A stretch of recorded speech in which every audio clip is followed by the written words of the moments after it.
1988. Japan was at the height of its economic miracle. Tokyo was considered one of the safest and most developed cities in the world.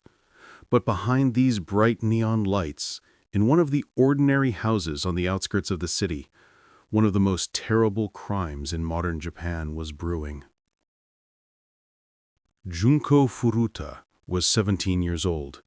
She was an ordinary schoolgirl, a girl with her own dreams and plans for the future. She had met one of her future executioners at school, but their relationship was never friendly.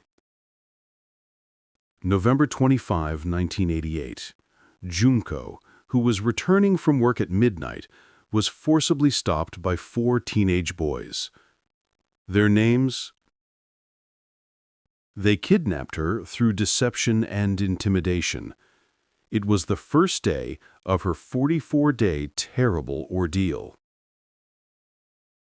Junko was taken to the home of one of the perpetrators' parents. For 44 days, the house became her personal hell. The saddest thing was that there were adults in the house, but they were afraid to intervene, or simply turned a blind eye. During those 44 days, there were several chances for salvation. Junko tried to secretly call the police several times, but she was caught. Once, even the police officers came to the house, but the perpetrators introduced Junko as their sister and sent them away. As time went by, the violence intensified. We will not go into details here. She suffered not only physical, but extremely intense psychological suffering. They tried to deprive her of her humanity. On January 4, 1989, after 44 days of hell, the lifeless body of Junko Furuta. The perpetrators decided to cover up their atrocities. On March 23, 1989, while the police were investigating another crime, one of them spoke up and revealed the terrible truth. At the said address, on a construction site, the police found a barrel filled with concrete. Inside was the body of Junko Furuta. The trial shocked all of Japan. The most important controversy? The perpetrators were minors. Japanese law, Shōnen-hō, required that their identities be kept secret and allowed them to be given lenient sentences for their age.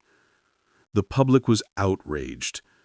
Were the sentences they received commensurate with the scale of the tragedy? Junko Furuta's tragedy has sparked a deep debate in Japan's juvenile justice system. It has led to changes to the Shōnen-hō law and increased penalties for serious juvenile crimes. The perpetrators have served their sentences and are now free. But Junko Furuta, she will never return. Her story is not just a horror story, but a wake-up call to how indifference, cruelty, and loopholes in the system can lead to tragedy. We must remember her. 44 days. We remember that number, but the most terrible thing was not the number, but the silence of those who could have helped, but did not.